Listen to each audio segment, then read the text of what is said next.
Tem medo de cair em fake news em época de eleição? Fica aqui com a gente que eu te conto como suspeitar se uma informação é falsa ou não. A partir de agora, você vai começar a assistir o segundo episódio do projeto Curitiba Decide, um podcast para falar sobre as eleições de 2024. Eu sou a Pedrita e vamos falar sobre fake news em tempos eleitorais. Quais são os riscos de você não verificar a informação que aparece no seu WhatsApp? Descobre aqui com a gente. Roda a vinheta. Em outubro tem eleições para a gente escolher os novos vereadores. Foi divulgada hoje uma nova pesquisa sobre a corrida eleitoral para a Prefeitura de Curitiba. A eleição para eleger os vereadores da capital está chegando.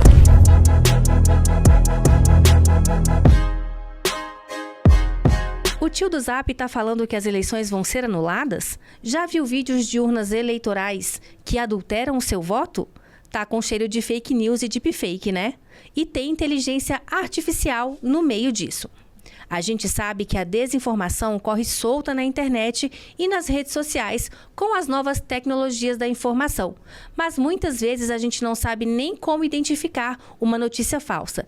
E é para isso que estamos aqui hoje. Vamos falar com 3 especialistas que vão nos ajudar a entender esses problemas.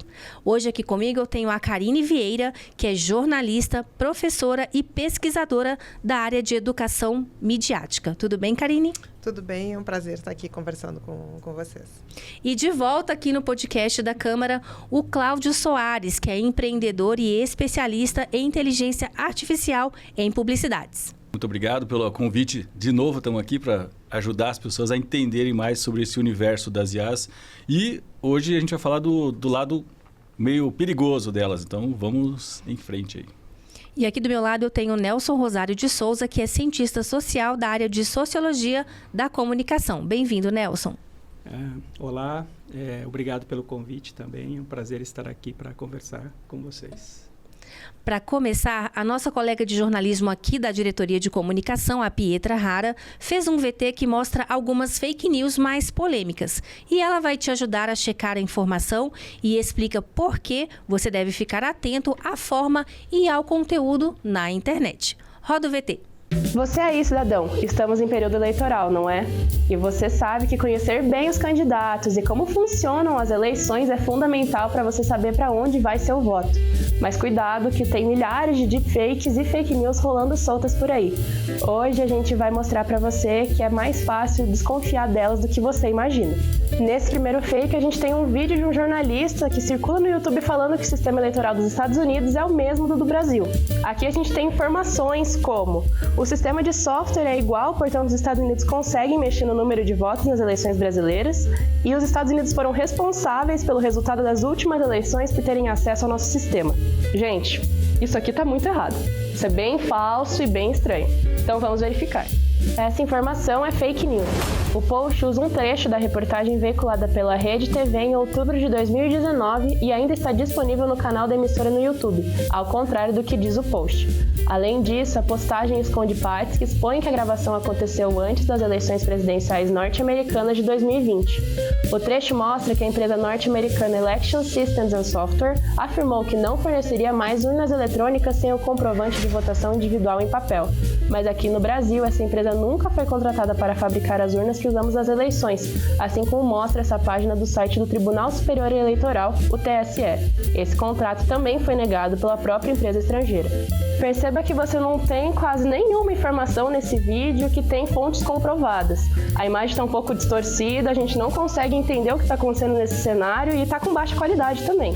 Isso está com cheiro de algo que veio de outro lugar e está fora de contexto. Outra coisa, cuidado com essas legendas que são muito apelativas, que não trazem dados, mas querem te convencer pela emoção, assim como essa que está aqui. Não adiantou apagarem o vídeo, foi resgatado e será repassado aos milhões, basta cada um de nós receber esse vídeo e repassar ao máximo. Vamos dar a nossa contribuição. Legendas como essa só querem que você compartilhe esse vídeo, então não caia nessa. O STF e o TSE até discutiram algumas leis para cuidar disso, proibindo o uso de IA para criar conteúdo falso sobre as eleições em específico. Hoje, o uso de IA tem sido debatido e regulado pelos poderes públicos para evitar a produção de deepfakes, que são informações falsas produzidas com o uso de tecnologia sofisticada de IA para alterar vídeos. Viu? Nem é tão difícil verificar essa informação. Não vai dizer que você não vai votar por conta da fake news que seu tiozão do Zap mandou, viu? Pega essas dicas e fique de olho. Muito legal, né? Eu gostei bastante, viu, Bruno? Muito bom mesmo. O Bruno tá aqui, o nosso produtor, acompanhando, e ele ajudou a Pietra a gravar esse vídeo para nós. Eu queria começar aqui nesse primeiro bloco, né? A gente vai falar um pouquinho com os nossos convidados sobre como que funcionam as fake news, né? As ferramentas de inteligência artificial e os procedimentos de desinformação. Quero começar com a Karine para perguntar para ela o seguinte: qual que é a diferença entre fake news e deepfake? Quais que são os efeitos disso no nosso dia a dia e principalmente nesse período que a gente começou a vivenciar agora, que é esse período pré-eleitoral, né? Bom, a gente precisa voltar um pouquinho e para contextualizar e para a gente compreender o que são, né, as fake news, esse termo fake news, o que ele quer dizer, o que é desinformação, né, para a gente poder entender esse fenômeno, né, e aí contextualizar, né, e avançando um pouco mais na questão da IA e também da questão das deepfakes.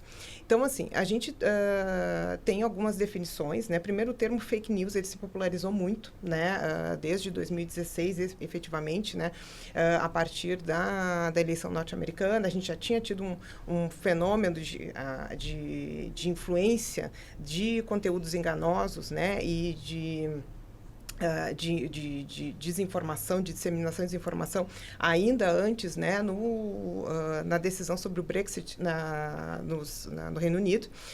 Mas nas eleições de 2016 norte-americanas, né, que acabou elegendo o Trump na época, esse termo, a partir daí, esse termo se tornou um pouco mais, né, popularizado, né? Exatamente. Mas a gente hoje, né, quem trabalha, quem pesquisa sobre a temática, a gente evita usar o termo fake news no sentido de uma forma mais geral, né? Ela se tornou popular, mas a gente tem que explicar, né? Fake news, a gente está falando de notícias falsas. Por princípio, notícias não podem ser falsas, né? As notícias, elas trabalham com a verdade. Mas, dentro das definições sobre o termo, né? Então, fake news se entende como um tipo específico de desinformação, no sentido de um conteúdo que ele, muitas vezes, pode até ser semelhante a uma notícia, né? De jornal, né, um VT, de uma reportagem, mas ela foi deliberadamente produzida para isso, né, com esse sentido de enganar, né, de trazer aí um conteúdo enganoso com informações que muitas vezes podem partir, né, de uma informação que ela é distorcida, né, então vai distorcer a informação, ou uma informação totalmente criada. Aqui, no caso, como a gente viu, eles partiram de um vídeo, né, totalmente descontextualizado, né, foi muito bacana a reportagem, justamente conseguiu mostrar ali o passo a passo. E aí produziram com um efeito, né? Para quem chega, muitas vezes olha, essa notícia, parece uma notícia. Ela parece, né? No formato, né? Ela tem uma chamada, ela tem uma manchete, né? Então... Até porque, só para emendar, a gente tem uma cultura de ver uma manchete e não ler o conteúdo. A gente só, às vezes, dá a opinião com base naquela manchete e passa para frente e fica por isso mesmo, né? A lógica que a gente vem tendo hoje de consumo de informação, né? A gente, em função das redes, né? O que vai passando no nosso feed, a gente vai olhando ali e vai vendo as manchetes, mas muitas vezes, na maioria das vezes, não se clica, né? O hábito de clicar para saber ir adiante. Então, as fake news, a gente estaria nesse contexto. Recentemente, a Organização das Nações Unidas, que vem com um trabalho muito importante, né, de discussão internacional, trazendo essa temática, pensando ela no sentido de uma responsabilização coletiva, né, para que a gente possa ter um ambiente informacional mais saudável, né? Então, trouxe algumas definições. Então, a gente trabalha hoje com desinformação, observando como esse fenômeno de disseminação de conteúdos enganosos, né? Onde a gente tem aí que são feitos de forma intencional. A gente tem o conceito também de do que seria uma informação errada, no sentido, né, de uma informação que muitas vezes ela é repassada passada, mas a pessoa não sabe que aquela informação não é verdadeira, né? Ela foi disseminada de forma não intencional. Ela não foi pensada para um fim de eu quero provocar dúvida. Não, a pessoa recebeu, né, de alguém conhecido, aí vocês falaram, né, do tio do Zap, isso acontece muitas vezes, né? Uma informação de alguém próximo, né?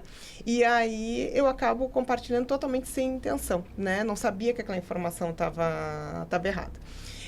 E aí a gente vai ter outros desdobramentos. Hoje a gente procura falar da desinformação como um termo mais amplo, né? Porque ele abarca, então, esses conceitos e coloca as fake news nesse tipo específico, né? Que tem essa caracterização. Mas a gente... E aí, né? Nesse sentido da desinformação, o que é utilizado para produzir esse conteúdo de desinformação, ele pode ser o mais variado possível. Até mesmo uma notícia que foi publicada realmente por um veículo, por um jornalista, né, um veículo de referência que a gente tem, né, mas que aquela manchete ela vai ser compartilhada num outro contexto, de uma outra forma, né, com outro tipo de chamada, e essa descontextualização é que acaba, mas ela é pensada, ela foi estrategicamente pensada para um determinado fim. Esse fim é o quê? Gerar dúvida, né? Gerar essa incerteza, né?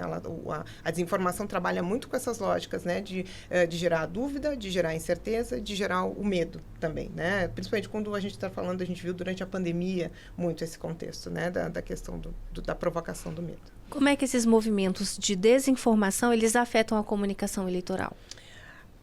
Na verdade, né, se a gente olhar um histórico, né, como eu falei, a gente viu no plebiscito do Brexit, ou seja, um contexto, né, de manifestação. De escolha, de né? escolha, justamente, né, popular, onde a gente teve toda uma campanha muito forte, né, de disseminação de desinformação sobre o que seria ou não sair, né, do Reino sair da União Europeia.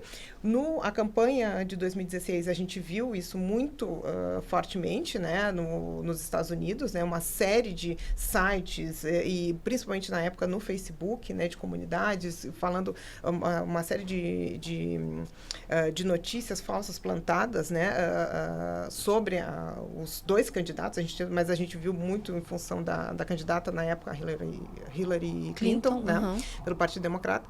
E aí a gente vem acompanhando isso ao longo dos anos, né, em diferentes momentos, em diferentes pleitos no mundo, né. Esse ano foi um ano que agora mesmo teve um processo eleitoral na Índia, né, que teve aí foi identificado uma avalanche de conteúdos enganosos, né, justamente para prejudicar.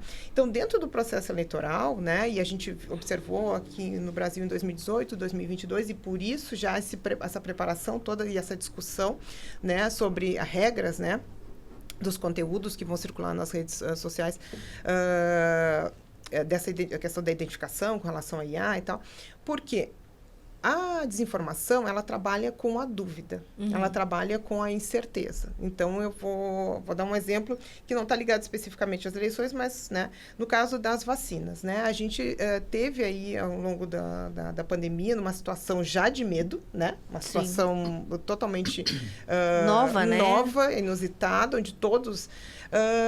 uma série de informações, né, que traziam aí colocar em dúvida a questão o vacinar ou não fazer. E isso não ficou só na vacina da Covid, né? A gente está vendo aí, por exemplo, uma vacina que é da polio, né? Sim, da coqueluche, né? Que é vacina que todo mundo já toma há anos, exatamente, né? Inclusive. E aí agora a gente não consegue atingir os mesmos índices porque há uma dúvida sobre a vacina. Sobre a vacina. E a gente tem aí um trabalho da imprensa, dos veículos especializados, campanhas, e mesmo assim a gente ainda não consegue. Por que a gente não consegue? E aí a gente vê isso também na questão das eleições, né? Porque a desinformação, ela circula com uma velocidade e numa escala muito maior do que circulam as informações verificadas e apuradas, né, pelos veículos de imprensa, pela agências de verificação, né? Então, assim, ela é muito mais rápida, né? Ela circula de forma muito mais rápida. Por quê? Ela está lidando com uma série de questões. Ela está lidando com a emoção, Ela está lidando, por exemplo, né? Vamos voltar ao exemplo do Zap, né? Que o WhatsApp é uma plataforma, né? Que tem aí, que ela é muito protagonista nas eleições, principalmente, né? E ela consegue ser mais popular do que um Instagram da vida, né? Exatamente. Porque as pessoas sabem mexer de forma muito mais fácil no WhatsApp do que ali no Instagram, no TikTok. E aí, onde é que você recebe isso? Você recebe isso num ambiente onde você conta com pessoas que são próximas a você, um colega de trabalho, teu familiar, o pai, mãe, não. E você vai pensar, essa pessoa está me passando alguma informação que não é verdade? Por que ela passaria algo que ela, né? Tem essa questão da proximidade da emoção, né? Daqui a pouco ela é uma informação que tem a ver com o que tu já pensa, e a gente trabalha com esse conceito do viés de confirmação, né? E das bolhas, onde a gente não trabalha, a gente não acessa outras fontes de informação e fica trabalhando, né, com as informações nesse ambiente ali, né? Que eu tô Tem ali. um exemplo dentro de casa. Meu pai só consome determinados vídeos e fica o tempo todo no YouTube assistindo determinados canais de jornalismo. As pessoas esquecem de duvidar. Sim, essa é a vacina mais importante. Não se questiona, duvidar, né? O será. Questiona, será, né? Então, assim, tanto que uma prática muito simples que a gente fala para a questão, né? Tá, mas eu recebi uma desinformação, uma notícia, o que eu faço? Duvida. Duvidou, não repasse. Parou. Exatamente, não repasse. Acabou. Parou naquele momento. Duvidou, já não repassar, você já está fazendo... Se todo mundo fizesse isso, pense o efeito que teria, porque ia ser muito mais difícil criar ondas de informação falsa circulando se as pessoas parassem e falassem, isso aqui está estranho. Eu tô com dúvida. Eu vou olhar depois outras fontes, depois eu vejo se eu repasso. Não, a primeira coisa que já vai no impulso. O cara recebe, nossa, eu preciso repassar. Já vai, manda para outro grupo, acabou, viralizou, explodiu. Vira rastro de pólvora. Você concorda, Nelson? Quando eu bati no microfone. Não, sem problema. Em parte, né? Em parte porque uma parcela, pelo menos, é difícil auferir, mas eu acho que uma boa parcela das pessoas, elas têm uma predisposição. Elas estão na expectativa de receber algo desse tipo. E isso vai ao encontro de uma cultura política de descrença nas instituições políticas, descrença nos agentes políticos, desconfiança nos partidos. As pesquisas mostram, as pesquisas de cultura política, que no caso do Brasil, por exemplo, a maioria é a favor da democracia. Mas, ao mesmo tempo, mais do que a maioria, desconfia, né? Então, aquela notícia... geralmente, as fake news, em período eleitoral, elas desqualificam a política, né? Desqualificam as urnas, desqualificam as eleições, desqualificam os agentes. Então, as pessoas estão, uma boa parte delas, predispostas. E, então, a fake vem ao encontro dessa predisposição. E pode ser um pouco inconsciente também, elas reproduzem, porque isso satisfaz. Aí eu estava certo, olha só. Viés de confirmação. Eu sabia que era isso.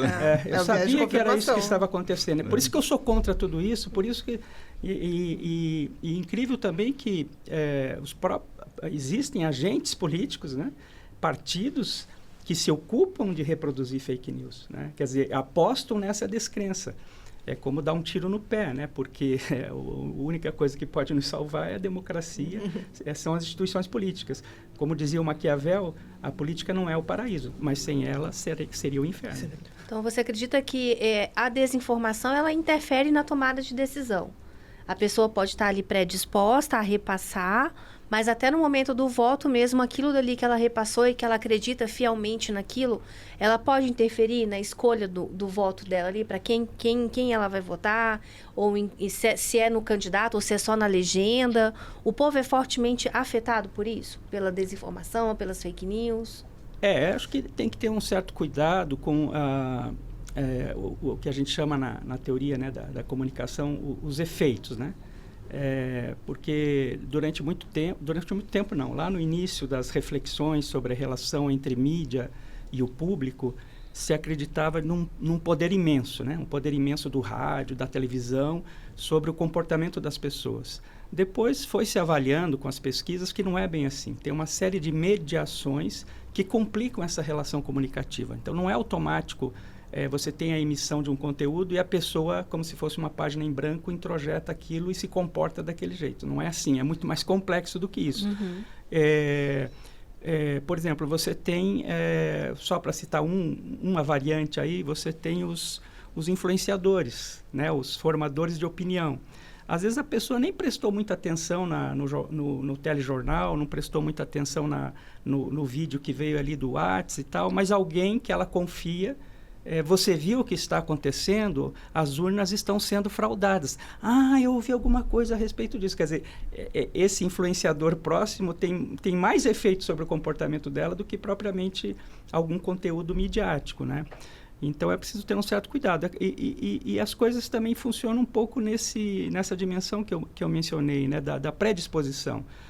A pessoa está predisposta, às vezes, a desconfiar da política e, portanto, a votar no candidato, no partido que é mais antipolítico, né? E daí esse tipo de fake news favorece essa predisposição que ela já tem. É claro que tem alguns casos de pessoas, não sei como classificar, né? Não sei se eu vou ser preconceituoso, mas pessoas mais ingênuas, ou que são aquelas pessoas que caem em golpe financeiro, por exemplo, né? Uhum. Esse perfil de pessoa pode ser que a desinformação acabe levando a um tipo de comportamento, um tipo de escolha. Mas no geral, eu relativizaria um pouco esse impacto direto, né? Não que seja benéfico, não que não se deva combater, não se deva denunciar, como o programa aqui está fazendo, né? Mas também é preciso ter um cuidado para não desqualificar o receptor, né? Como se as pessoas não fossem capazes de pensar e decidir. E, infelizmente, muitas vezes elas decidem, por exemplo, por um comportamento antipolítico, porque elas já estão predispostas a isso. E isso também... Mas aí, só para te cortar um pouquinho, esse comportamento antipolítico, ele aumentou, ele intensificou após mas o crescimento dessa comunicação em massa de desinformação? Ou você acha que não? Não, eu acho que a comunicação tem um papel importante, não para o bem ou para o mal, é o papel da comunicação, em expor, né? Então, a política, vamos pensar aí 80 anos atrás, 100 anos atrás, com uma dificuldade maior de comunicação, a política não era tão desnudada. Hoje em dia, ela é totalmente desnudada. Se um político comprou um palito de fósforo com dinheiro público para benefício privado, isso vai aparecer e vai ser exposto. E, claro, qualquer um de nós que fôssemos expostos 24 horas por dia, nós teríamos algumas dificuldades de explicar algum comportamento, alguma coisa, e ninguém é perfeito, né? Mas, então, a política, os agentes políticos, as instituições políticas, elas são muito expostas. E tem um outro probleminha aí, que é as pessoas... Isso talvez seja falha de uma não formação política, que poderia vir das instituições, entre elas a escola, os próprios meios de comunicação, os próprios partidos, os agentes políticos, um complicador é a confusão entre o mundo privado e o mundo público, entre a ética da convicção e a ética da responsabilidade, né? Então, é muito comum as pessoas julgarem o mundo político pela ética da convicção. O partido falava isso, defendia aquilo, chegou lá, fez tudo diferente. Mas, espera aí, tem uma explicação lógica relacionada ao próprio jogo político, cujo objetivo maior é a construção da estabilidade do Estado e da sociedade? Se tem, ok, né? Mas a questão não eles foram falsos, quer dizer, você usa um princípio de moralidade privada para julgar os agentes políticos. Então, isso contribui sobremaneira para a desconfiança em relação ao mundo político, para a desqualificação da política, e é uma porta aberta para esse tipo de fake news que se soma a isso. Eu sabia que era assim, eu já desconfiava, e agora eu também não vou participar, ou vou... quanto mais antipolítica for, seja extrema esquerda ou extrema direita, é esse que eu vou apoiar, é esse que está chutando o balde, é esse aí que eu quero que ganhe. É importante, né, a gente, isso que o Nelson está trazendo, há um processo de construção, né, deste ambiente, né, ele não se dá da noite para o dia, até porque a desinformação dentro da política, ela sempre esteve, ela foi usada de outras, né, a gente mesmo no mundo analógico. Né? Exatamente, sempre teve, a gente voltar, né, tem até pesquisas, né, que fazem uma linha do tempo, assim, da desinformação na política em várias, né, ela sempre esteve presente, né, usada. O que a gente está vendo agora, né, nos últimos, é uma ação em escala, né? Escala, né? Por quê? Por que a gente tem essa ação em escala? Justamente porque a gente tem um ambiente informacional propício para isso, que é o das plataformas, né? O acesso... Tudo aqui, né? No telefone. Exatamente. Muito mais fluido, mais rápido, circula no ar, né? Exatamente. E além disso, nós não somos mais só consumidores, nós somos produtores Todo também. mundo produz conteúdo, Todo mundo produz, Todo mundo é algum mensageiro de algo. Exatamente. Então, a gente está num ambiente que propicia isso, e ao mesmo tempo a gente tem os mesmos, digamos assim, as mesmas lógicas estratégicas de usar a desinformação lá na década de 50 foram adaptadas para se pensar, para usar 2024. Nesse contexto que a gente está vivendo agora. Das redes sociais, pensando e entendendo as lógicas desse processo, né? E com mais escala e agilidade. Né? Escala e agilidade. Sim, sem precedente. E a gente não tem, se a gente for, qualquer pessoa que a gente conversar, né, que recebe uma informação ali no WhatsApp, ou que acessa que tem o seu feed, ela não tem uma ideia de como é que aquele algoritmo foi pensado para ela chegar aquela informação até ela, como aquilo circula, né? Por que eu tô, né? Por que de repente, como tu falou, teu pai, né, ele tá ali recebendo aqueles vídeos ali, o tempo todo. Por quê? Porque ele continua vendo o tempo todo e o algoritmo entendeu o que é disso que ele, né? E aí então a gente também tem essas lógicas, né? Que são que potencializam, que colocam esse fenômeno da desinformação em escala, né? E aí o contexto também propício já anterior, só para complementar, como o Nelson trouxe, né? Desse entendimento, né? Que vem sendo que é trabalhado, né? E a gente tem visto isso de forma mundial, dessa descrença nas instituições, das descrenças, né, isso não é uma coisa, né, do Brasil, a gente está vendo isso agora, as próprias eleições na Europa, né, a gente é global. É global, né, então, assim, há uma fragilidade aí, uma discussão por N razões, a gente não pode botar tudo, né, tem contextos muito próprios, o Brasil tem o seu contexto, a Europa tem o seu contexto, os países europeus, cada um tem o seu contexto também, mas que o que a gente está vendo é uma fragilização das instituições e onde a gente tem o processo de disseminação da desinformação, né, contribuindo muito para isso, como a gente diz, meio que roendo ali, né, as estruturas, assim, e aí, né, no caso das eleições, a gente vê isso mais especificamente porque nos grandes pleitos a gente vê isso sendo trabalhado... De forma mais agressiva, né? De forma muito mais agressiva, né? Mas como o Nelson disse, já vem todo um processo aí, né, de uma estrutura, né, que a gente está vendo que propicia para isso. Um outro fenômeno interessante associado ao conteúdo que a gente está discutindo é que a comunicação eleitoral, comunicação política, somada às redes sociais, um pouco descobriu e um pouco incrementou a seguinte situação. As pessoas descrentes na ciência sempre existiu, né? Pessoas desconfiadas da modernidade política, social, cultural, também. Pessoas preconceituosas em relação à raça, gênero, estrangeiros, etc., também sempre existiram. Só que essas pessoas estavam pulverizadas e elas tinham vergonha de expor esse pensamento que elas mesmas percebiam que era retrógrado, né? E que elas iam sofrer constrangimentos sociais em relação a isso. Quer dizer, o que a comunicação política somada às redes sociais fez? Primeiro, identificou essas pessoas. No Brexit, por exemplo, né?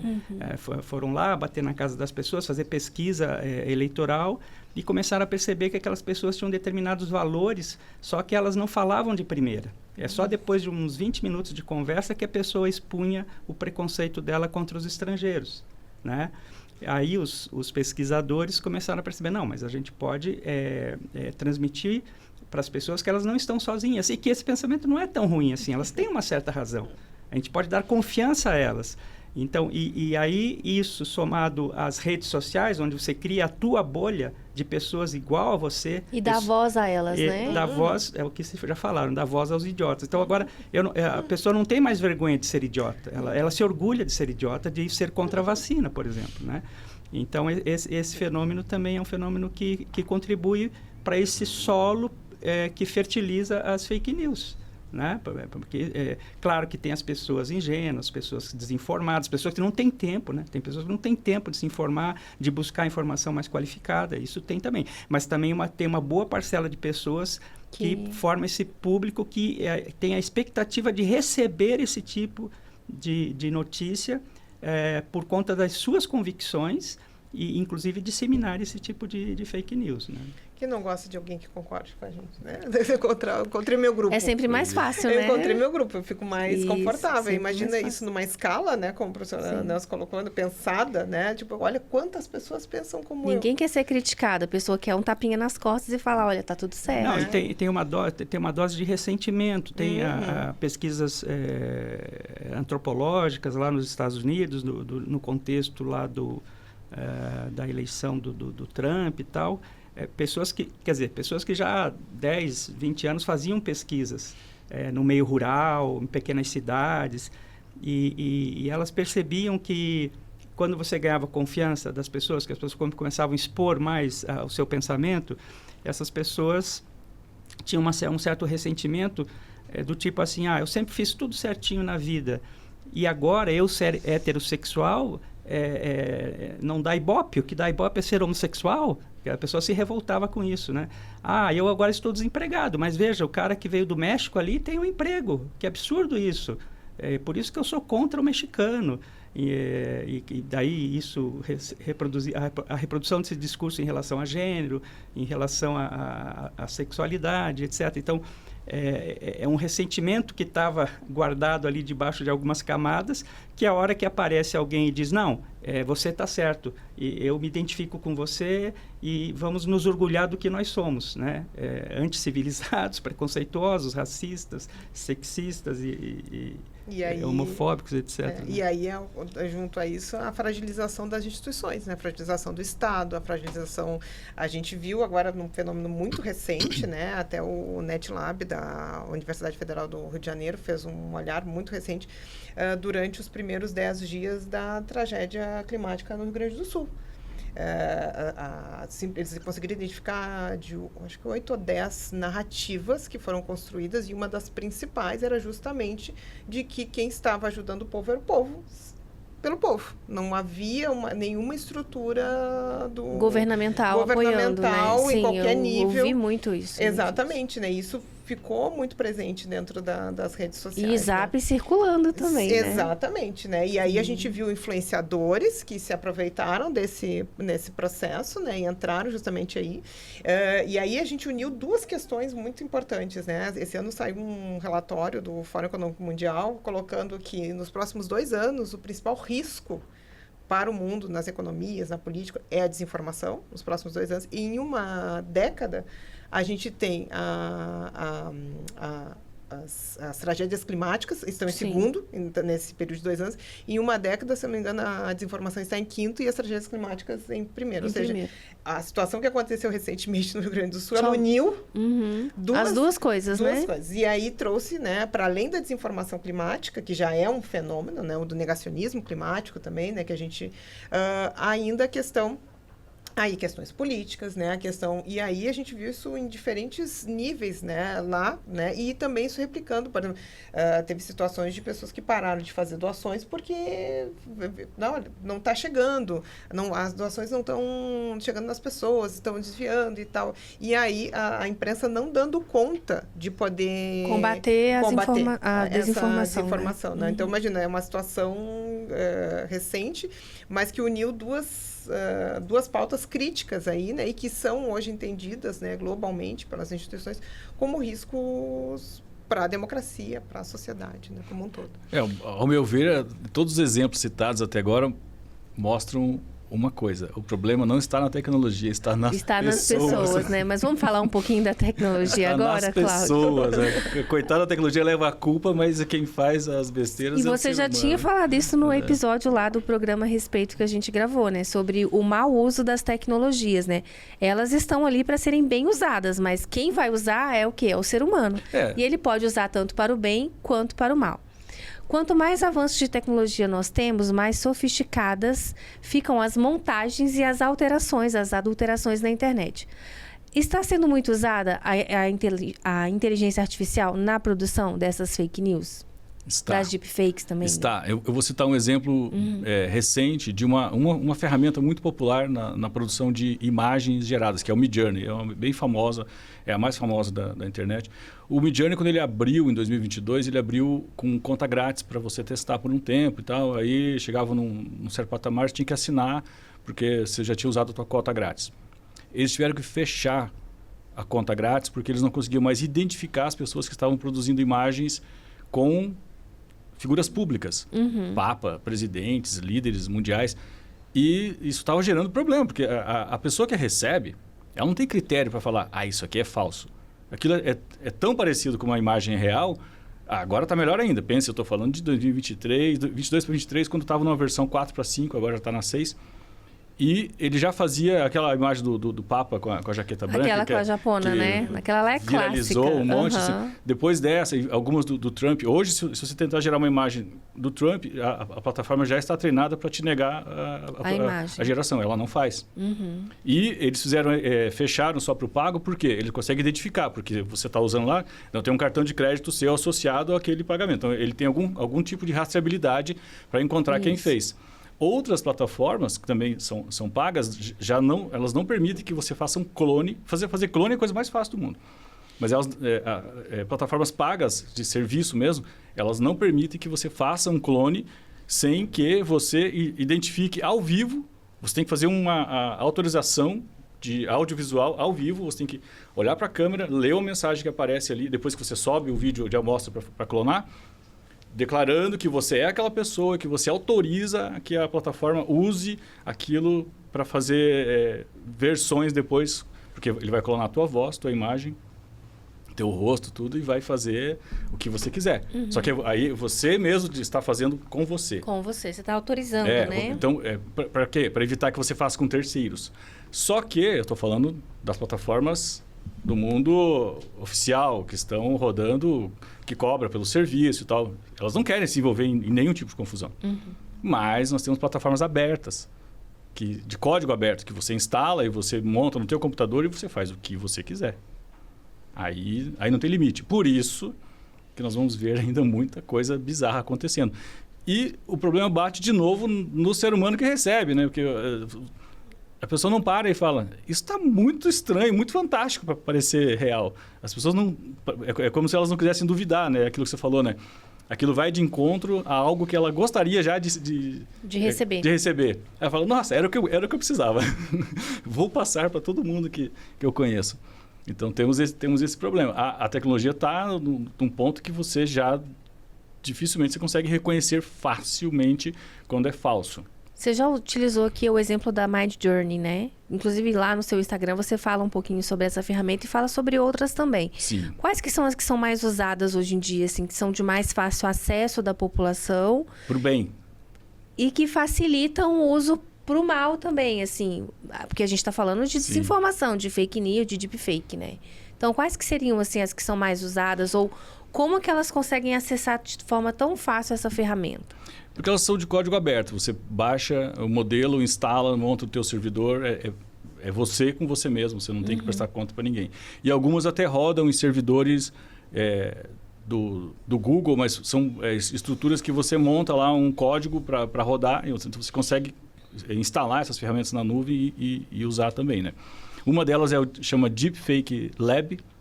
Essa já é de uso mais sofisticado. Você não consegue usar no celular, assim. Você tem que instalar, montar um servidor. E tem uma que você pode usar para brincar, que chama Reface. Escreve Reface. Essa é uma qualquer um de nós que consegue subir a sua própria imagem, colocar em vídeos de filme, trocar o ator pelo seu rosto. Isso para coisas mais... Mas já é mais grosseiro, né? Tipo, facilmente você consegue ver usando esse reface que alguma coisa ali foi mexida. É porque ele é rápido, né? Ele é feito para ser mais simples mesmo. Né? Essas que eu estou falando, essa Deep Face Lab, você tem que subir uma amostra bem grande de quem você vai clonar. Por exemplo, se eu for clonar você, eu tenho que ter um acervo de imagens suas, vários ângulos do seu rosto, de lado, de frente, para eu poder subir um banco de dados visual e a ferramenta poder mapear você e trocar você no vídeo destino onde eu quero te colocar. É interessante, hein? É bem louco, né? A gente já viu uma dessas ferramentas mais acessíveis, digamos, né? Que do efeito que elas têm provocado, né? Por exemplo, a gente teve um caso esse ano, foi início desse ano em São Paulo, uma escola em São Paulo. Eu acho que o ano passado teve no Rio de Janeiro também, agora, mas uma escola na região sudeste, se eu lembro bem, que meninas tiveram, né, suas imagens expostas, né, como, né, se estivessem, né, sem roupa, numa situação, né, e quem fez isso foram colegas de escola. E você faz no celular. E faz no celular. Então, isso assim... Você faz na hora, tipo, tira foto que Exatamente. vou te mostrar pelado. Exatamente. Isso é muito grave. Sim. Isso é muito grave. Porque, assim, essa imagem ela está circulando, ela, né, as meninas... Não são as meninas, mas Não são as meninas, mas elas estão ali expostas, o rosto, né? Exato, E né? assim, e aí a gente vai para outra questão, né? Que é tipo, o que a gente, né... muitos pesquisadores que trabalham com a questão da educação midiática, né? O próprio Educamídia, que é a principal referência aqui do Instituto Palavra Aberta, que trabalha aqui no Brasil, né? Com a questão da educação midiática, uma das questões que se discute é justamente isso. A gente coloca, por exemplo, jovens e adolescentes como nativos digitais. Só que ser nativo digital não quer dizer que você tem entendimento da complexidade que é e das questões éticas, né, das responsabilidades e da transparência, do entendimento de como essas ferramentas Eles funcionam. acabam sendo até mais ignorantes no uso do que de quem tem mais discernimento. Então, assim, eu preciso ter isso aí, não vai só para jovens, crianças, isso seria eu preciso ter acesso à informação de qualidade que me possibilite fazer escolhas, né? E ter um olhar crítico, de parar e pensar, né? E entender que fazer uma troca, né? Da face ali da colega, né? Do amigo, não é uma brincadeira, que aquilo na rede vai ter uma consequência, né? Do que eu tô... Ou, por exemplo, da relação com os influenciadores, né? Quem é essa pessoa que tá? Por que ela está anunciando isso, né? De onde é que ela veio? Ela tem... Vamos agora um exemplo, né, para a área da saúde, né? Os casos aí das influenciadoras, que se apresentam como influenciadoras, mas se apresentam também como especialistas na área de estética, né? E a gente está vendo aí que tá uma série Deu até morte. Né? Exatamente. Ela tinha vários seguidores do fenol, né? O exemplo do fenol. Então, assim, a gente precisa entender que a gente está vivendo um ambiente informacional, a gente vive um ambiente informacional muito problemático, né? Onde a gente tem aí uma necessidade de ampliar o conhecimento, de ampliar o entendimento sobre isso, de entender, né? Como é que funciona a IA? Como é que funciona esse treinamento de máquina, né? Quem é que faz isso? Com que bases que essas informações são, né? De onde vem? Como é que isso funciona? Como é que funciona o algoritmo nas plataformas, né? Por que eu estou recebendo esse conteúdo? Como é que eu preciso entender isso? Se eu tiver ciência disso e tiver entendimento disso, eu vou saber como consumir, vou saber como me comportar, né? Entender que se eu fizer uma ação como essa de trocar, né, eu vou estar influenciando, eu vou estar afetando a vida de alguém, ou se eu repassar uma informação falsa, né, que efeito que aquilo vai dar, né? E por isso toda a discussão muito mais ampla hoje que a gente vê de responsabilização das plataformas, de trabalhar essa responsabilização para todos os agentes da sociedade, né? Então, a gente tem Estado, a gente tem empresas, a gente tem as grandes corporações, a gente tem a sociedade, a gente tem as escolas, todo mundo precisa estar com esse compromisso, né? De entender, porque o problema ele é muito maior, ele é muito mais complexo, né? A escola perdeu um pouco de vista o seu objetivo maior, né? Que seria uma educação para a autonomia, né? A educação para a autonomia, o primeiro princípio é você cuidar de si próprio e daqueles que estão à sua volta. né? Então, você não vai deixar de experimentar o mundo, mas com essa responsabilidade e com esse cuidado, né? E isso envolve também uma parte da educação para a cidadania, né? E, infelizmente, as escolas, grande parte delas, tem exceções, mas grande parte delas se ocupa hoje somente dos conteúdos, né? Ensinar para ter um emprego, ensinar para passar no vestibular, e esse ensinar para a convivência em comunidade, né? Para o olhar crítico sobre si mesmo e sobre o mundo, né? Isso fica perdido. E, bom, e é responsabilidade também das universidades que formam os professores, que somos nós lá, né? Então, estamos falhando nisso, né? As escolas, as universidades falhando nessa formação, nesse sentido mais amplo e fundamental, né? Agora, voltando eu vou ao tudo fake, ao universo. Eu vou fazer o papel aqui da Pedrita, né? Pode ficar à vontade. O que me ocorreu também essa temática das fake news, ela também envolve um conceito que é da comunicação, que é bastante interessante nesse caso, aplicá-lo, né? Que é o do agendamento, da disputa por agenda, né? Então, muitas vezes, os agentes políticos que eles mesmos propagam fake news ou contratam pessoas para propagar fake news, eles não estão necessariamente interessados em que as pessoas acreditem naquilo, mas estão também interessados que os seus opositores gastem tempo combatendo o que eles estão desinformando, se defendendo e combatendo, né? Então, quer dizer, quem propaga fake news ou cria a fake news está levando vantagem nessa disputa por assunto, disputa por agenda. É uma guerra, né? Acaba sendo protagonista em pautar o assunto, né?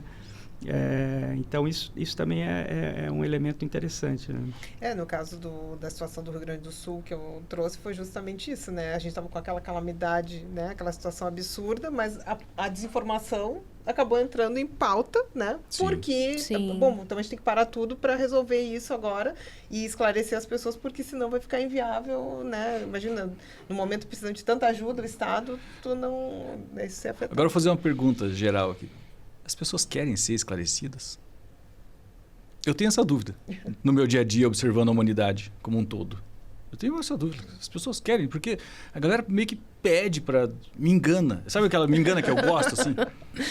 É complicado, né? A gente colocou aqui na mesa que agora, bem de forma clara, quem é o nosso inimigo, que é a desinformação.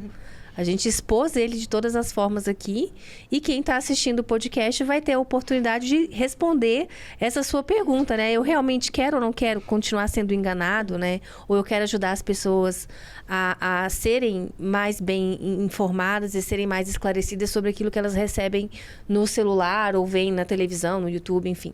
E aí, entrando nessa questão de como a gente vai combater esse inimigo, né? Eu quero já entrar aqui em outra discussão junto com o Cláudio, com relação aos traços das IAs, né? Existem traços que eles nos ajudam a perceber ali numa fake news que é produzida ou numa deepfake, que aquilo dali tem a presença de IA, por exemplo, como a própria Pietra apresentou para a gente no VT?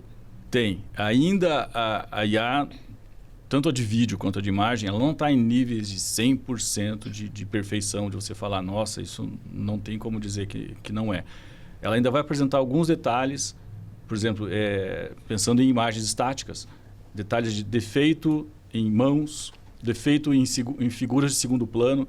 Então, sempre repare que a figura principal ela pode até parecer perfeita, só que se você sai do primeiro plano e olha o que está atrás, tem um texto que não existe, esquisito, lá escrito numa língua alienígena. Tem uma pessoa desfigurada, borrada de um jeito que não é um borrado de foto normal, é um borrado desfigurado, é como se tivesse sido derretido, assim, sabe? Uhum. É bem comum, porque quando a IA está gerando a imagem, ela acaba focando mais no tema principal da composição. Sim. E joga menos atenção no entorno, no cenário. E o cenário, às vezes, acaba sendo um pouco prejudicado. Claro, eu estou falando de coisas que, sim, a pessoa tem que estar com vontade de falar, eu quero criticar isso aqui, eu quero olhar e ter certeza de que é falso. Não do tipo, tem cara de falso, mas eu vou passar para frente assim mesmo. Que é o que um monte de gente acha que faz, cara. Não é possível. Eu recebo umas coisas lá no meu WhatsApp que eu falo, não. Como que isso aqui saiu da primeira pessoa que recebeu? Essa é a pergunta que eu sempre faço. Isso aqui foi para alguém, alguém mandou... É o paciente zero, né? O paciente zero, né? A pessoa Quem que foi é lá... o paciente zero? Inoculou ali a dose para Sim. contaminar, jogou aquilo e chegou na primeira pessoa. Como é que a primeira pessoa falou, nossa, eu preciso distribuir isso aqui para toda a minha rede? E aí o efeito viral é que isso não tem freio, né? Isso vai... tem coisa que você recebe 2 vezes. Não tem como se 3 prevenir, vezes. então, Aquilo disso. já deu a volta, né? Não Essa tem como- doença, então, não tem como se prevenir. Né? Não, se prevenir para receber não tem. O que você tem que... O único jeito que eu vejo é não você passar. ter esse olhar crítico do tipo, vai acabar em mim. Eu não vou contribuir para passar para frente um negócio que não tem pé nem cabeça. Sim. Então você, na parte de imagem, é isso. Na parte de texto, é o que a nossa amiga no começo deu a dica. O texto está muito sensacionalista, ele está muito te induzindo a uma ação, passe para frente, as pessoas precisam saber disso.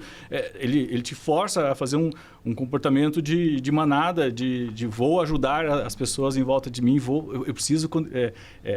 repartir essa maravilha que eu recebi com alguém, né?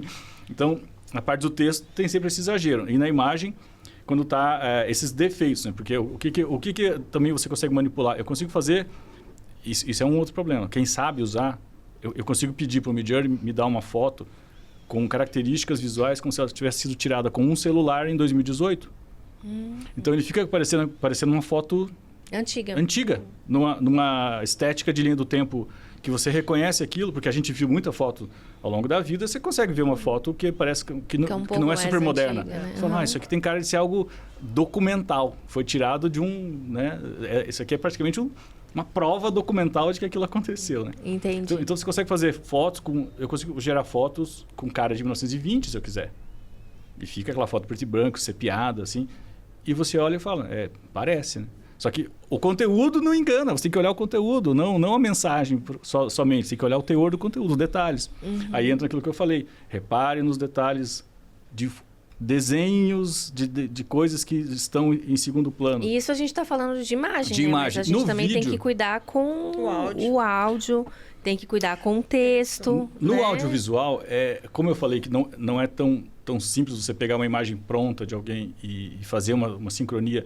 O crime organizado, ele descobriu a tecnologia como um aliado fantástico. O crime organizado, a política, né? Os agentes políticos descobriram como uma tecnologia que você consegue empurrar qualquer coisa na internet e o que pegar vai. Às vezes tem coisa que não pega, morre no paciente zero. Mas tem coisa que vai embora. Então você consegue pegar um vídeo de alguém, trocar o rosto e fazer ficar muito, muito crível que aquilo realmente é aquilo, né? Mas você vai ter probleminhas de sincronia, por exemplo. Quando você está clonando a voz não fica natural, ela fica mais linear. Uma voz clonada, raramente ela vai parecer com alguém falando, que muda a entonação, né? Ela tem uma plasticidade mais linear, assim, ela é mais chapada. Então, mas quem repara nisso? De novo, assim, as pessoas querem olhar para isso, elas querem falar, eu vou criticar esse vídeo até ter certeza. Tem um monte de golpe sendo dado hoje, 24 horas por dia. Os caras botam lojas clones, lojas falsas. Sim. Pagam mídia para o Google, para a Meta. Patrocina, né? Patrocina com um CNPJ falso. Eles pegam o CNPJ de terceiros, criam um cadastro com o CNPJ de uma pessoa que não tem nada a ver, envolvem outras pessoas. Pegam lá um lojista do interior de São Paulo. Você vai procurar o CNPJ, você vê, essa pessoa não tem cara de que quer fazer isso. Só que eles envolvem as pessoas em crimes de fraude. Então, eles fazem vários clones, fazem fazendas de lojas. Você compra um domínio nos Estados Unidos.com, você compra em 5 minutos um domínio. Qualquer coisa. Qualquer que você escolher, você compra. Você monta uma loja espelho e joga tráfego para ela. Então, é muito rentável para os caras. O cara pega... Se ele bota 100 mil pessoas entrando numa loja e ele vender para 100, já é lucro. Já é lucro, com certeza. Já é lucro. Então, tem o cara vendendo Starlink a preço de banana, celular a preço de banana, remédio milagroso com um famoso falando que funciona, que não sei o quê, e é tudo clonado. Só que esses aí, se você reparar, é tosco. O olho não bate, a boca não bate com o que está saindo. Com o que está saindo, né? É critério. Mas aí a gente entra, né? Quem é que quer ser informado? Será que a pessoa tem a noção de que ela está sendo enganada? Porque daí entra também a questão do ambiente, né? Muitas vezes, tem uma entrevista muito interessante, acho que é na Rádio Novelo, que foi feita no ano passado, com um operador, um cara que ele trabalha fazendo a leitura em grupos, de WhatsApp, durante a eleição, ele é contratado, né? E aí ele vai mapeando perfis. E aí, nesse mapeamento de perfis, ele vai vendo que tipo de informação que ele pode largar ali naqueles grupos. E quem que ele vai... E quem vai pegar? Ele sabe quem vai passar e quem vai... Então, assim, há um entendimento, né? Eu consigo identificar onde tem alguém que se identifica com o que eu quero, né? Com essa informação. E que vai levar. Vai passar. E essa pessoa, ela está inserida em outros grupos, né? E vai passar, que tem essa... E vai fazer circular. Então, muitas vezes, né? Aí a gente tem todo esse arsenal de tecnologia que possibilita. Se tu não tem uma informação, um entendimento, né? E aí, no dia a dia, também aposta nisso, né? Na rapidez, no que chegou ali, o que vai contar mais? Vai ser o racional de ver aquilo ali, ou aquilo ali me toca de alguma forma que eu preciso avisar, eu preciso passar para a Pedrita, porque ela precisa saber disso, ela não pode ficar sem saber disso. Ou aquele outro sentimento, né? Eu estou recebendo algo que ninguém mais sabe.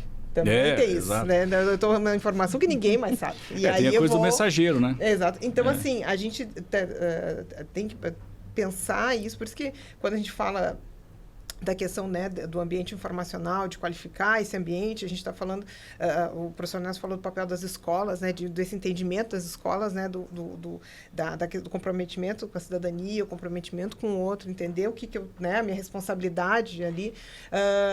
Quando a gente fala de educar para as mídias, né, de saber, de aprender sobre o consumo de informação, né, construir a gente não está falando de uma disciplina, a gente está falando de um entendimento de um direito, né? De entender que a informação é um direito e eu saber, né, acessar informação de qualidade, saber entender o que eu estou sendo enganado, que essa informação é um direito. Eu preciso ter ferramentas para isso, né? Tanto que a gente tem hoje na Base Nacional Curricular Comum, a gente tem na BNCC proposições nos artigos 5 e 7, justamente já falando da questão da educação para as mídias, né? Então, é algo que a gente deveria estar aplicando isso regularmente, trabalhando isso, assim, em diferentes disciplinas, em diferentes contextos, trabalhando isso em ações, em grupos 60+, né? Em diferentes ambientes, e né? estimular, talvez, a busca por acesso por consultas às agências de verificação, né? Exatamente. Isso se tornar uma prática, se tornar um hábito. O jornalismo tem um papel importante nesse sentido, de também dizer, né, de também se colocar como um agente ali dessa educação, de entender desse ambiente, né? E aí por isso que a gente quando fala, né, desse problema, ele não é um problema que afeta, né, os políticos, afeta a escola, os partidos, não, afeta toda a comunidade. A sociedade. Afeta todo mundo. Ó, eu tenho um protocolo que eu uso na minha vida e eu recomendo para todo mundo, tá? Ele tem 3 princípios. Tudo é spam, tudo é golpe, tudo é fake. Esse protocolo te protege de tudo que você possa imaginar. Por quê? Primeiro, se você usa ele como barreira, ele faz você parar. Desconfiando, né? Ele faz você parar. Então, beleza. A partir do princípio que tudo é golpe, tudo é fake, tudo é spam, agora eu vou analisar o que eu recebi e vou ver o que eu faço com isso. Porque aí você freia aquele impulso de vou passar para frente sem parar para pensar. Isso cria situações vexaminosas. Por exemplo, eu já recebi uma mensagem uma vez do meu financeiro lá da empresa falando assim: Soares, manda para mim o cartão da empresa que eu preciso comprar um impressor, um toner aqui. Eu falei, ué, manda o cartão? Mas geralmente sou eu que compro e mando entregar, né? Aí já fui no grupo geral da empresa e falei, galera, a Denise está comprometida, o celular dela foi clonado, acabou, não falem com a Denise mais hoje que ela roubaram o WhatsApp dela. Aí liguei para a Denise. Denise recebeu uma mensagem muito estranha aqui. Você está pedindo o cartão? Ah, é? É para eu comprar mesmo a impressora aqui. O Cláudio, o meu sócio, falou para você me passar o número para eu comprar direto aqui para eu escolher o modelo. Então eu falei, então tá, vou te passar. Aí volto no grupo, galera, me enganei. Ela não está comprometida, tá tudo ok. Mas assim, poderia ser golpe? Sim, claro. Se eu não tivesse assumido que era golpe, você poderia ter caído no golpe. Eu poderia ter passado o cartão para ela e quando eu fosse descobrir já era tarde. Então, primeiro eu passo vergonha, depois eu não tomo prejuízo. Nelson, dúvida, né? Nelson, eu queria te puxar um pouquinho para o debate, que até para a gente já encerrar o nosso bate-papo, eu queria perguntar para você o seguinte: quais que são os limites do uso dessas tecnologias, como a inteligência artificial, nas campanhas eleitorais especificamente, que vamos puxar mais para o nosso assunto aqui das eleições? Olha, é difícil. Eu acho que a própria comunidade política, né, o que é complicado, né, entrar em um acordo, mas a própria comunidade política teria que estabelecer os limites, né, do uso dessas tecnologias. Como o Cláudio falou, né, quer dizer, a tecnologia em si não é boa ou ruim, né? Depende das pessoas que estão mobilizando e utilizando essa tecnologia, né? E assim como financiamento de campanha, etc., isso deveria ser pautado pelos princípios da informação, da equidade, né, de permitir a concorrência entre os candidatos, entre os partidos, os programas, no sentido de favorecer o eleitor, né, a velocidade da informação, a disseminação da informação, a pluralidade da informação, né? Esses seriam alguns princípios, alguns critérios que deveriam ser adotados, mas claro, o Tribunal Eleitoral ele tem o papel de, digamos, fiscalizar e tal, mas para que funcione mesmo e para que tenha resultado, a própria comunidade política é que teria que fazer uma espécie de autogestão dessas ferramentas. Não é fácil, mas esse seria o melhor caminho, né? A própria comunidade política estabelecer os limites, se autofiscalizar, né? Porque, inclusive, eles colocam em risco a própria imagem deles, o próprio processo político, que eles vivem disso. Eles vivem disso. Então, quanto mais desconfiança você tem na política, claro, alguns podem tirar vantagem aqui ou ali, mas no longo prazo todos vão estar comprometidos, né? A própria democracia, a própria política vai estar comprometida. Eu só acrescentaria também um outro aspecto que eu acho que é importante, que também uma parte, pelo menos uma boa parte das pessoas que acabam reproduzindo fake news ou participando desse ciclo vicioso das fake news e tal, elas também não se sentem fazendo parte, né? E o princípio básico da democracia, o princípio básico da cidadania é o envolvimento de todos, né? É construir a comunidade política, né? Mas à medida que eu não me sinto fazendo parte, né, eu me sinto injustiçado, o funcionamento dessa engrenagem sociopolítica não contempla efetivamente direitos para mim, para os meus, né? Eu fico mais suscetível a não participar, a não acreditar, e no nosso caso aqui o debate hoje, né, a reproduzir essas fake news, né? Se pegar o caso das vacinas, por exemplo, desconfio muito que boa parte das pessoas que não acreditam na vacina, elas não se sentem contempladas pelo sistema de saúde, né? Precisa de um exame, não consegue, precisa uma consulta, não consegue, precisa uma cirurgia, não consegue, ou é muito difícil. Então você vem falar para ela, olha, a vacina é importante. E o resto? E por que agora a vacina é importante e o resto não foi importante, né? Então é um pequeno exemplo de que esse sentir-se fora, né, do campo dos direitos, do campo da cidadania, sentir-se desigual, injustiçado, isso também favorece esse tipo de comportamento, digamos, antissocial, né? Quase que uma revanche, né? Tipo, agora é minha vez de dar o troco.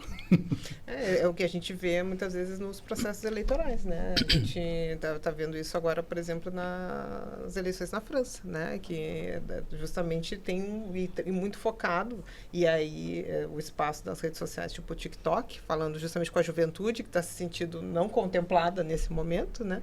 Que vai dando essa resposta e está mudando aí a configuração do que, né, da política local, né? Gente, o papo tá bom, né? A gente já tem quase 1 hora aqui de podcast. Poderíamos ficar falando aqui mais Passou umas 5, 6 horas sobre o tema, ou até mais, mas a gente precisa encerrar. E eu queria que vocês deixassem aqui, para quem está nos assistindo, um apelo, um incentivo, ou até mesmo uma sugestão, né? Sobre a verificação das informações que a gente recebe aí no nosso dia a dia. E mais do que isso, também quero que vocês falem para essas pessoas, para elas não deixarem de votar por conta das informações que elas recebem aí no celular. Começando pelo Cláudio. Eu vou dar um recado que é mais de ordem prática, assim. Primeiro, retomando aquilo que eu falei da desconfiança, desconfie sempre do que você recebe. E se você está em dúvida, use a IA para te ajudar a pesquisar. Então, por exemplo, uma IA que está aberta para todo mundo, que é o Gemini do Google, Sim. Você entra lá e você explica para ela qual é a sua dúvida. Ela recebia aqui, se precisar, se for o caso, até suba. Ela aceita subir a imagem, suba a imagem. Verifique para mim outras fontes que falem dessa informação e me traga um outro parecer, como se fosse um analista mesmo, um assistente seu que vai te trazer mais informações. Ela vai trazer vários links, vários pareceres, matérias, ela vai buscar, e se você ficar em dúvida do que ela está falando, fala assim, você pode, isso é o que eu estou te falando, é um prompt bem orgânico mesmo. Verifique novamente, faça uma busca mais detalhada sobre esse conteúdo e me traga uma nova visão que eu quero ter certeza se isso aqui é verdade ou falso. Ela vai te dizer, se aquilo for falso, ela vai dizer que é falso. Se ela ficar em dúvida, ela vai dizer que aquilo parece ser verdadeiro, mas ela vai te induzir a ser crítico e não confiar cegamente. Então, use a IA para ficar mais esperto e mais inteligente. Só repete seu mantra, por favor, novamente, porque eu gostei muito dele. Tudo é golpe, tudo é fake, tudo é spam. Isso aí. Nelson, qual que é o seu recado aí para a população? Como cientista social, sociólogo, professor de ciência política, né? Mas independente disso, né, como um cidadão mesmo, eu acho que a única saída é a política, a democracia, né? Fora dela, nós estamos perdidos, né? Então, participe, se envolva, discuta, converse. Claro que uma boa parcela da população, né, sequer tem tempo, mas se conseguir achar um tempo de participar da associação de moradores, participar das reuniões do condomínio, participar do centro acadêmico, da associação estudantil, quer dizer, um dos fatores distintivos que marca o desenvolvimento político das sociedades é o que a literatura chama associativismo, né? Quer dizer, aquelas sociedades onde as pessoas têm um impulso de se associar para resolver os seus problemas, o que significa também que as pessoas confiam uma nas outras. Se nós nos associarmos, nós vamos conseguir alguma coisa. Essas sociedades, esse é um dos fatores, não o único, né? Esse é um dos fatores que ajudou essas sociedades a avançarem no princípio democrático, no princípio da igualdade social, da justiça social, né? Que é o que acho que todos buscamos, né? Karine? Bom, então eu diria primeiro, né? Informação é um direito e a gente precisa batalhar por ele para a gente ter um ambiente, né, informacional saudável. Para isso, receber uma informação, desconfia. Se desconfiou, vai buscar a fonte. Ainda está com dúvida, vai buscar o contexto. Como é que ela foi produzida? Né? Vai atrás. Usa a tecnologia, né, ao seu favor e vai... Se mesmo assim, depois de toda essa busca, você ainda tem dúvida, não compartilhe. Porque a gente está falando de uma ação que pode parecer uma ação individual, mas que ela tem um efeito coletivo. Isso. Então, se cada um tiver esse momento de parar, pensar, buscar, e se tiver dúvida, não compartilhar, a gente vai estar contribuindo já para um ambiente informacional muito mais saudável e confiável, que é isso que a gente precisa para a gente ter um pleito, a gente ter eleições, né, e para todo mundo poder fazer escolhas, né, conscientes. Tudo bem, então. Muito obrigada, gente, pela participação de vocês aqui. Vamos contar aí com a presença de vocês nos próximos programas também. A gente vai produzir muita coisa aí em 2025, né? Depois do pleito eleitoral. E eu já quero aqui chamar você para o próximo episódio a seguir. A gente falou de urnas eletrônicas no primeiro. Neste, a gente falou de desinformação, fake news e inteligência artificial. E no próximo, o tema é redes sociais nas campanhas políticas. Amigas ou inimigas? Já pensou como era antigamente para acompanhar o seu candidato? Vamos te mostrar que as redes sociais podem ser uma aliada na fiscalização da população e também na divulgação do trabalho dos vereadores e vereadoras da cidade.